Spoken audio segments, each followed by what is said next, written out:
Dito sa Papa Dudut Stories, ikaw ay hindi nag-iisa.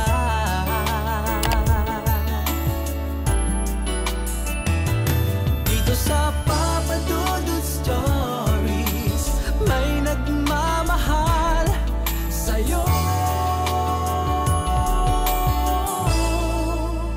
Papa Dudut Stories.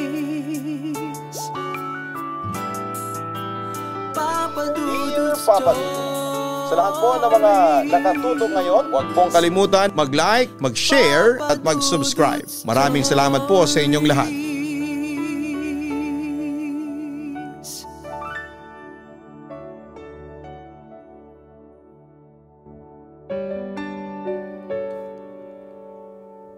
Magandang gabi po sa inyong lahat. Ako po si Candelaria pero tawagin niyo na lamang po ako sa palayaw kong Andela. 23 years old at nakatira ngayon sa Subic, Zambales. Gusto ko lang sanang mag-share ng aking kakaiba at nakakakilabot na karanasan na nangyari may ilang taon na po ang nakakalipas. Aware ako sa ilan sa mga subscribers mo ang hindi masyadong naniniwala sa mga kababalaghan at paranormal. Pero tandaan nyo na lamang po na hindi ko kayo pinipilit na maniwala sa akin. At ang ikikwento ko sa inyo ay yung totoong naranasan ko. Walang dagdag o kathang isip dahil una sa lahat, hindi naman ako writer at hindi naman ako yayaman kung mag-iimbento ako ng kwento.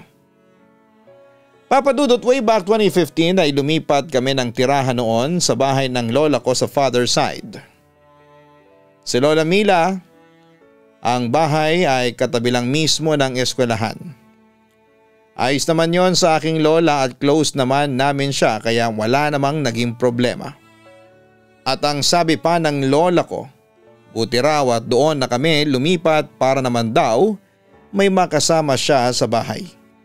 Dalawa lang kasi sila ng tita Midel ko ang nakatira doon. Pero itong tiyahin ko ay palaging wala dahil may trabaho ito kaya laging mag-isa lamang si Lola Mila sa bahay niya. Papa Dudut, okay naman noong mga unang araw ng stay namin sa bahay ni Lola. Nag-enjoy naman ang lahat. Pero noong ikalawang araw ay bigla na lamang nagkasakit si Lola Mila. Hindi niya masabi exact kung ano ang masakit sa kanya pero bukang bibig niya ay yung mga paa niya na sobrang sakit. At halos umiiyak na siya sa amin. Pinipisil-pisil at hinihilot naman namin ang mga paa niya para mapawi ng kaunti ang mga sakit sa paa. Pero isang gabi, habang umiiyak si Lola Mila dahil sa sumasakit niyang paa, may nakita akong maitim na lalaki sa likuran niya na medyo may katangkaran. Alam nilang lahat na nakakakita ako at nakakaramdam ng mga iba't ibang entities o hindi may paliwanag dito sa mundo natin pero hindi ko sinabi sa kanila na may nakita ako. Kasi ayaw kong matakot ang mga kapatid at mga pinsan kong anak ni Tita Midel. Nang sumunod na araw ay nauna akong magising sa kanilang lahat. Tapos sumunod naman yung tatlong pinsan ko dahil pare-pareho kaming papasok sa eskwelahan sa araw na yon. Bago ako umalis ay sinilip ko muna si Lola sa kabilang kwarto para kumustahin at baka may kailangan si Lola kaya aasikasuhin ko muna. Pagsilip ko ay ayos naman ang lola ko. Natutulog pa rin ito kaya bumalik ako sa kusina at naisipan kong magkape. Naunang pumasok sa eskwelahan ng mga pinsan ko dahil 6 AM ang start ng klase nila habang ako ay alas 8 pa ng umaga. Habang nagkakape ay napatingin ako sa bintana at nag-oobserba. Tahimik at puro huni ng mga iba't ibang hayop at insekto lang ang maririnig. Rinig din ang mga hinahangin na mga halaman sa puno. Pagkatapos magkape ay lumabas ako sa bakod para magpahangin pero laking gulat ko na yung puno sa harapan ng gilid ng bahay ay putol na. Noong bata kasi ako ay madalas kong tambayan yon. Pero naantala ang aking pag-aalala Sa nakaraan nang biglang gumising si Lola at muling nagsisigaw dahil sumasakit na naman ang mga paa niya. Narinig kong sinaklolohan na siya ni na mama at papa at tita Midel. Pumasok na rin ako noon sa loob para tumulong. Samantala habang kumakain kami ng agahan, naitanong ko sa kanila yung puno sa bakuran. Lola, bakit putol na yung puno sa labas? Wala po tuloy matambay yan, sabi ko sa kanila. Nung 1 buwan pa pinaputol yan ni mama dahil naaalibadbara na daw siya, sabi ni tita Midel. Kaya po pala sumasakit ang mga paa ni Lola Mila. Nagalit po yung nakatirang elemento doon sa pinutol niyang puno, sagot ko. Nagtingin na naman sa akin sina mama, papa at tita Midel. Nagtataka sila sa aking sinabi. Meron po kasing nakatira doon sa punong pinaputol ni Lola Mila. Lalaking maitim na matangkad. Malamang nagalit siya noong nawala yung tirahan niya. Kaya nung nakaraang gabi, habang umiiyak si Lola dahil sa pananakit ng paa niya, nakikita ko yung lalaking maitim na nasa likuran niya. Pag-amin ko sa kanila. Hindi ba madalas kang tumatambay noon sa punong yon nung bata ka pa? Kung meron palang elementong nakatira doon, hindi ka tatambay doon, sabi naman ni Papa. Hindi naman po ako sinasaktan ng lalaking maitim kasi may suot po akong Saint Benedict medallion na regalo sa akin ang ninong ko noong bata ko. At saka hindi naman po siya sobrang nakakatakot, sagot ko naman. Pero bakit hindi mo sinabi sa amin na meron palang elemento doon? Puna naman ni tita Midel. Sinabi ko po yun kina lolo at lola dati. Akala ko naman po ay sinabi nila yun sa inyo. Wika ko. Samantala sa ika-4 na araw na nandun kami ay lumala na yung pag-inda ni Lola sa mga paa niya. Kaya napagpasyahan nila na dalhin na si Lola Mila sa ospital. Kasi hindi na talaga biro at saka may sakit din si Lola na diabetes kaya iniisip namin na baka dahil din doon. Pagdating naman namin sa ospital, ako at ang pinsang kong si Ate Lea ang inutusan ni Tita Midel para samahan at bantayan si Lola habang nakakonfine ito. Marami ding isinagawang test sa kanya pagdating pa lamang niya doon. Ilang oras ang lumipas, lumabas na ang resulta at na-shock kaming lahat. Kasi normal at walang sakit si Lola. Ang sabi lang noon sa amin ng doktor, yung sakit sa paa ni Lola ay baka dulot lang daw ng pagod. Mahilig kasing magwalis-walis yon sa umaga at naglalaba pa si Lola Mila. Dahil na rin daw sa katandaan kaya sumasakit na raw ang mga kasukasuan niya. Dinischarge din si Lola sa ospital bandang gabi. Pero papadudot. Pagdating namin sa bahay, si Lola ay biglang nahimatay. Siyempre nagpanik na kaming lahat tapos yung dalawa kong pinsan at si Tita Midel ay sinundo yung manggagamot dahil hindi na talaga normal ang mga nararamdaman ni Lola. Pagdating ng manggagamot, tinitigan niya lamang kaming lahat pero sa akin natuon ang atensyon niya at sinabing alam kong nakakakita ka. At alam kong nakikita mo din ang nakikita ko sa likuran ng lola mo. Ngayon bakit hindi mo man lang sila pinaalalahanan? Papadudot. Nagulat ako kasi yon pa lang ang unang beses kong makikita ang manggagamot na yon pero alam niyang nakakakita ako. At muli kong tinitigan si Lola. Nakita kong ngumiti ng nakakakilabot ang lalaking maitim na nasa likod ni Lola Mila. Natakot po ako na baka pati ako ay saktan niya dahil nung unang beses ko na nakita siya sa likuran ni Lola, binulungan niya ako ng hindi ko maintindihan na salita. Kaya nanahimik ako kasi akala ko din ay binabantayan niya lang si Lola at ayun din ang pagkakaintindi ko sa binulong niya. Sabi ko na lamang. Pero sa totoo lang ay nanindig ang balahibo ko noong araw na yon at pinilit ko na lamang na manahimik na lamang. Lalo na't napapansin kong parang umalis na ang lalaking maitim sa likod ni Lola at palapit ng palapit ito sa akin.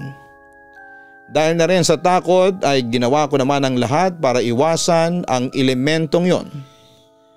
Samantala inihiga si Lola sa sala sa utos na rin ng manggagamot at lahat kami ay nasa gilid. Pinapanood kung paano siya gamutin ng albularyo. Paghawi ng kumot kay Lola, laking gulat na lang namin ang mga kuko ni Lola sa kamay at paa ay nangingitim na. Nakakalain mong kamay ng isang patay. Agad itong inorasyonan ng manggagamot. Pagkatapos nito ay nanghingi ng picture si Lola. Ang manggagamot ni Lola at pagkabigay ni Tita Medel. Tinitigan niyo ng manggagamot at sinabing iba na ang itsura ng lola niyo. Unti-unti na siyang kinukuha ng isang maitim na lalaki. Galit na galit sa kanya dahil sinira niya ang tahanan nito. Aniya.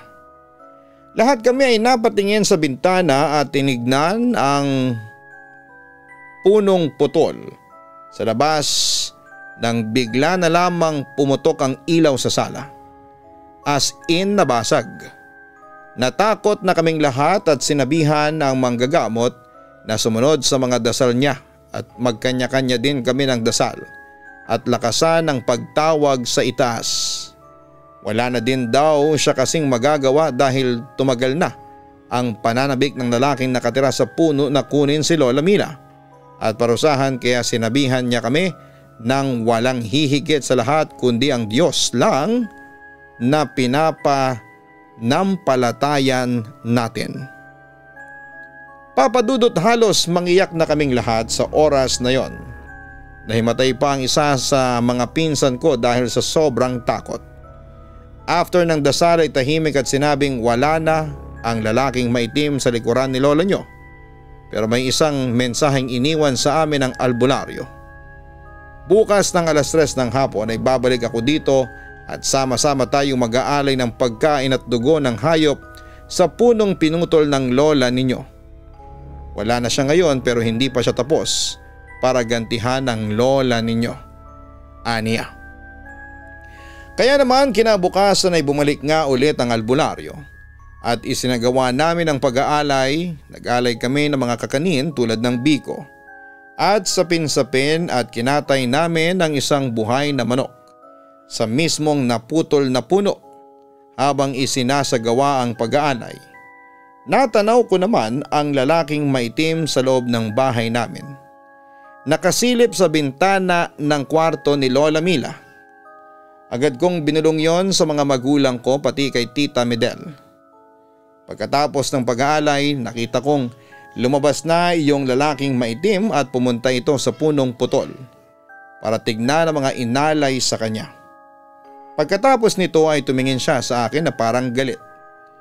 Hindi ko alam pero parang hindi yata siya na-satisfied sa ginawa naming alay. Mamayang kaunti naglaho na ang lalaking maitim na parang usok ng sigarilyo. Samantala makalipas ng ginawang pag-aalay, naging normal na ang lahat, as in naging okay din si Lola pero papadudot. After 7 months, nagulantang kami nang muling magkasakit si Lola Mila.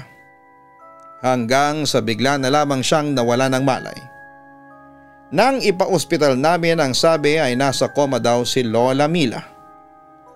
Pero ang nakapagtataka dito, papadudot, hindi naman stroke ang findings.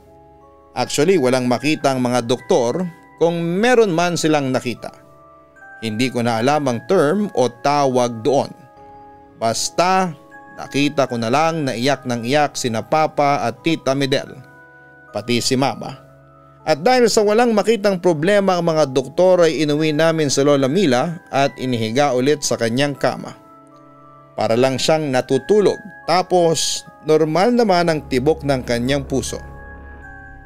Pero syempre ay kinakabahan pa rin kami. Kaya muli na naming pinatawag yung albularyo. Dumating ito makalipas lamang ng 30 minuto. Samantala, nasa sala kaming lahat at tahimik. Boses na lang ng manggagamot ang maririnig mo dahil sa orasyon na ginagawa niya kay Lola. Habang tumatagal yung ginagawa sa kanya ay lalong nagagalit ang lalaking maitim. Nabasag muli, papadudot, ang ilaw sa sala. Pero hindi na lang sa sala kundi sa lahat, sa kusina, sa 2 kwarto, sa CR at sa likod ng bahay namin. Tapos mamayang kaunti ay bigla na lamang lumitaw ang isang lalaking maitim na matangkad sa kusina at sumisigaw ng pagmamay-ari ko na si Mila. Walang katapusan ang kaparusahan niya dahil sa ginawa niya sa tahanan namin. Siyempre lahat kami ay napasigaw kahit mismo si Papa. Lahat sila ay first time nilang makakita ng isang nakakatakot na elemento. Lumabas naman ang albularyo mula sa kwarto ni Lola Mila at tinangka nitong lapitan ang lalaking maitim ngunit bigla na lamang itong nawala. Tapos ay biglang sumara ang pinto ng kwarto ni Lola Mila. Sinubukan ni na Papa at ng albularyo na buksan ang pintuan pero hindi nila kaya. Kaya nag-decide na lamang silang sirain ang pinto. Samantala ay bigla naman akong nahilo at nawala ng malay. Yun pala ay sinapian na pala ako ng lalaking maitim. Hindi ko na matandaan kung ano ang nangyari ng mga sandaling yon. Pero ang sabi sa akin ni Mama ay nagwala daw ako at halos hindi na nila ako maawat. Tapos ay parang gusto ko raw saktan si Lola Mila. Akala noon ng albularyo na makukuha ako ng lalaking maitim dahil nga sa alam ng elementong yon ay mahina ako dahil oras din ang tinagal bago daw ako tuluyang magkaroon ng malay. Pero may isa akong naaalala noong tuluyan akong nawala ng malay. Nagpakita sa akin ang lalaking maitim at si Lola. Si Lola ay pagod na dahil sa mga sakit na dinaranas niya sa lalaking itim. Para lang siyang panaginip at tinanong ako ng lalaking itim na gusto mo bang mailigtas ang lola mo? Susunod ka sa utos ko para lamang mapaghigantihan ko ang lola mo. O di kaya ikaw na lang ang kukunin ko para ibalik na lamang ang lola ninyo. Sa takot ko ay wala akong ibang nagawa kundi ang umiyak. Sasagot na sana ako nang biglang sinabi ni Lola. Umuwi ka na apo, ayos lang ako dito. Huwag mo nang alalahanin si Lola. Umuwi ka na. Yan ang huling salitang narinig ko kay Lola bago ako tuluyang magkaroon ng malay. Pawis na pawis ako at nanghihina. Mamayang kaunti ay bigla na lamang naglaho ang lalaking maitim at biglang bumangon sa pagkakahiga si Lola at nanghingi ng tubig. Pagkatapos noon ay naging okay ulit si Lola. Pero isang linggo lang yon dahil nasawi din si Lola Mila at tuluyan ang kinuha sa amin. Papa Dudut, hanggang ngayon ay naaalala ko ang lahat ng nangyari sa kanya bago tuluyan siyang mawala sa amin. Buo ang kumpiyansa ko noon na kinuha siya ng lalaking maitim. Oo, masakit at mahirap dahil grabe ang pinagdaanan niya bago siya tuluyang mawala sa amin. Sa kabilang banda, ang buong akala ko ay wala na ang lalaking maitim dahil hindi ko na siya nakikita sa bahay ni Lola. Sa kabilang banda ay napunta kay Tita Midel ang bahay pero nagkasundo sila ni Papa na ibenta na lamang yon dahil sa masamang alaalang ibinigay nito sa amin. At makalipas nga ang 6 na buwan, naibenta rin ang bahay at ang perang naging parte ni Papa ang ipinambili namin ng bagong bahay. So yun nga Papa Dudut, akala ko noon ay makakapagbagong buhay na kami sa bago naming bahay. Pero wala kaming kaalam-alam na hindi pa rin pala kami tatantanan ng kababalaghan. Noong una ay wala namang multo sa bahay na nilipatan namin. Maganda ito at maaliwalas. Pero may puno ito sa tapat ng bahay namin, hindi naman po ito kalakihan at kataasan. Pero sa paglipas ng mga buwan, parang dumilim ang aura ng bahay namin.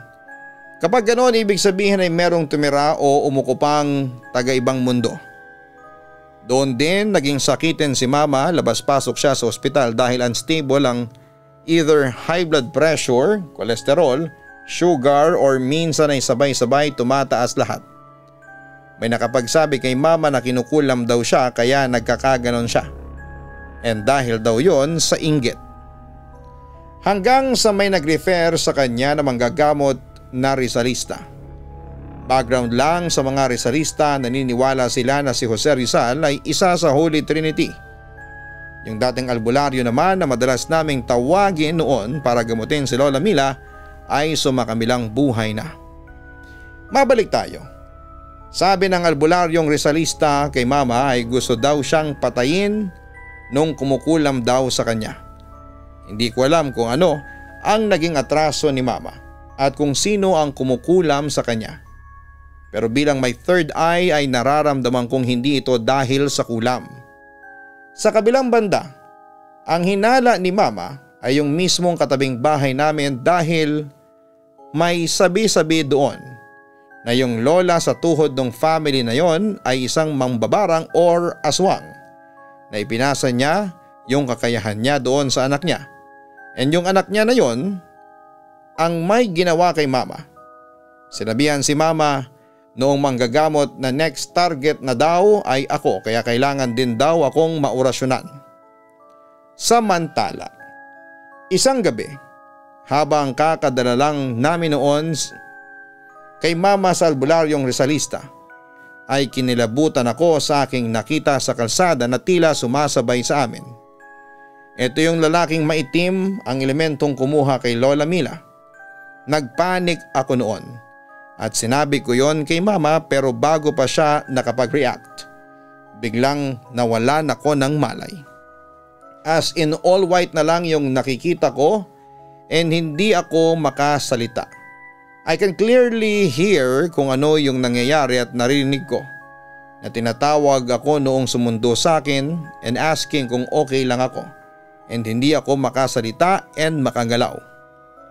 Nakarating kami sa place, ang nararamdaman ko na may bumubuhat sa akin. Kung tutuusin ay kaya akong buhatin nang nagsundo sa akin but that time ay hindi niya ako kaya.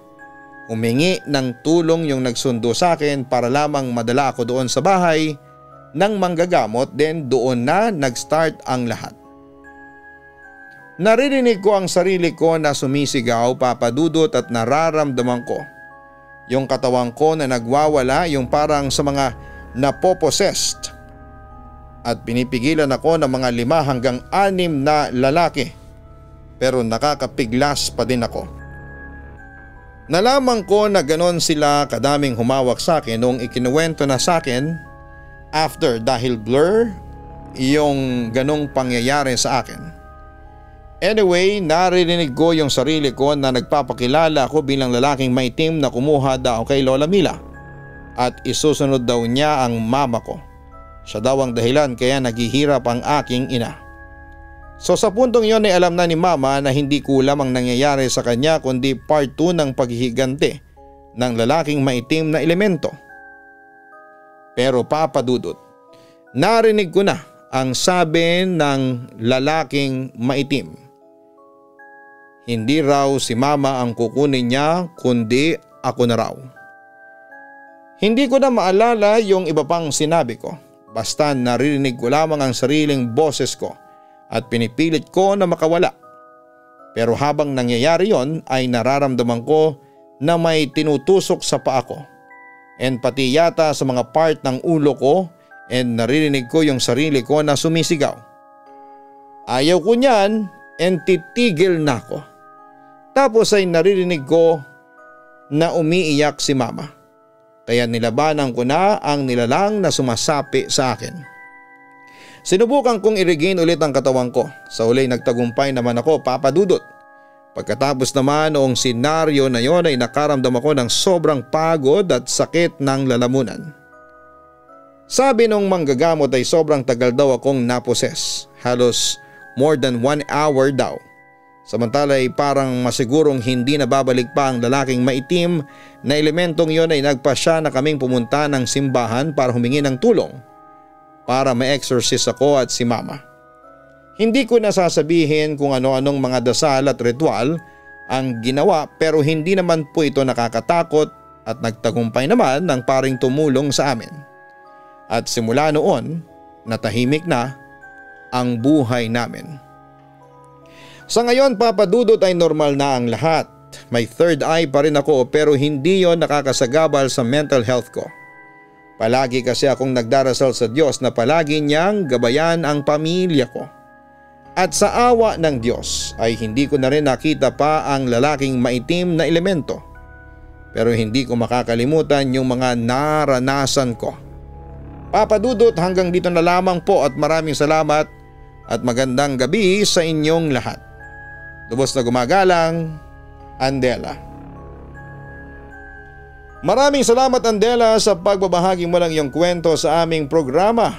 Sa mundo nating ginagalawan, bagamat alam natin na ang pagmamahal sa atin ng Diyos ang pinakamakapangyarihan sa lahat, ay hindi maiiwasan na may mga nilalang o elemento ang magcha-challenge nito sa buhay mo.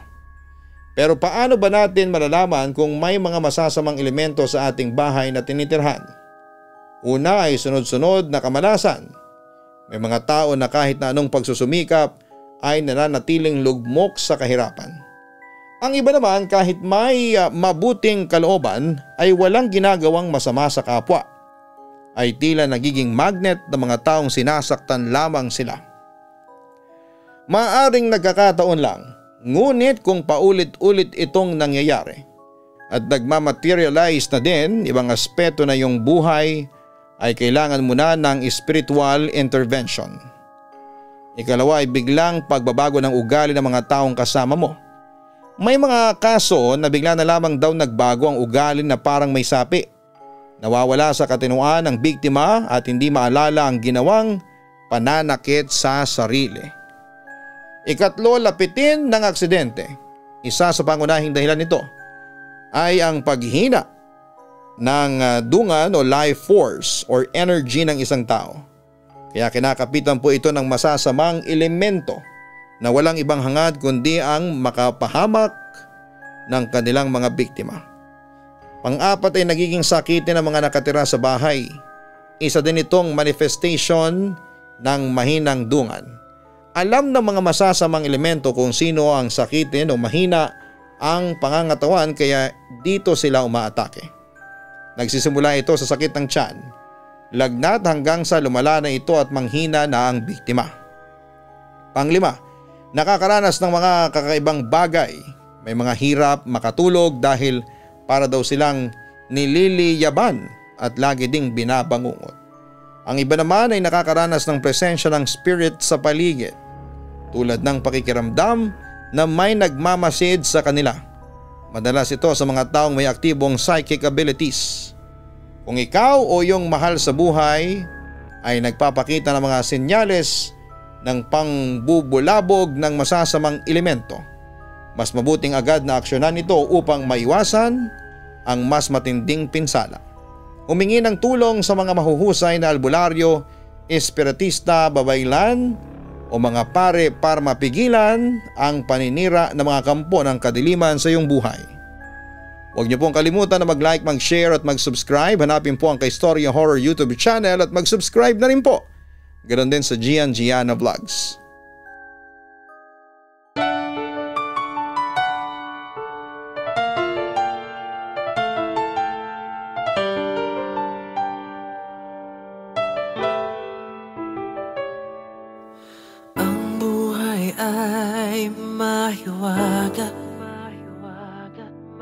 Laging may lungkot at saya sa Papa Dudut Stories. Laging may karamay ka.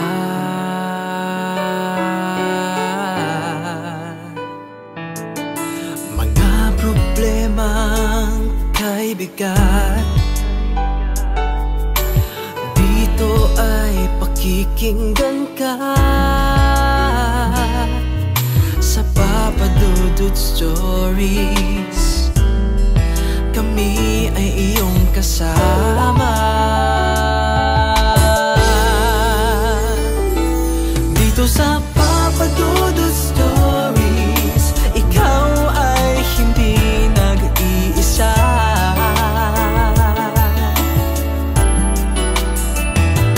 Dito sa Papa Dudut Stories, may nagmamahal sa'yo.